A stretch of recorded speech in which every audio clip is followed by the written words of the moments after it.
اهتمام دانش بقنج زور ضروري. إنهم فتية آمنوا بربهم. أم قنجانا بوي زور ضروري براني برزي من عزيزاني من إما زور بغلطات شو مني جي شكل إيوه ده داعي كاني بيشو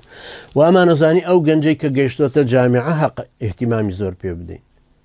جا سيركي أوي من خواهي قرخهم لمتوسطة هدايتي دام التزامي ديني بياكر أي سبو أقلم بمناشكتو كاكا خوي هرب متوسطة اهتمامي بيبدي زور باش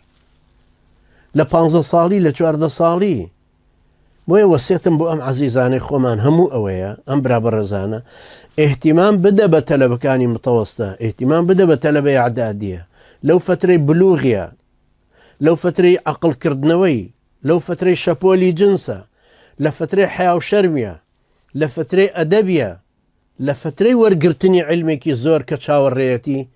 تو بلاغة كي بيبقينا دينا كي تيقينا هتاكو مستقيم پروردب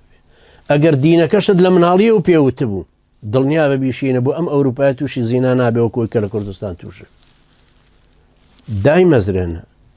إنهم فتية آمنوا بربهم وزدناهم هدى توش اهتمام بما بدا أو كاتە خوای پەروەردگارش هیدایەتەکە ئەدا خوای گەورە بۆ خۆیمان بسوڵحێنێ خوای گەورە یارمەتی دەرمان بێ خۆشەویستی خۆی بخاتە دڵمان و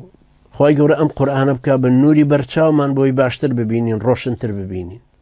خوای گەورە هیدایەتمان بدا بمان کە بە ئەداتی قەدەری خۆی بۆ سەرخستنی دینەکەی برایەتی دینیمان بە قووەت کە ئومەتێکی عەقایدیمان لێ پەیاکە هەتاکو بتوانین ئەو کوردستانە بکەینەوە بە دار الإسلام. أقول قولي هذا واستغفر الله لي ولكم وجزاكم الله خيرا والسلام عليكم ورحمة الله وبركاته.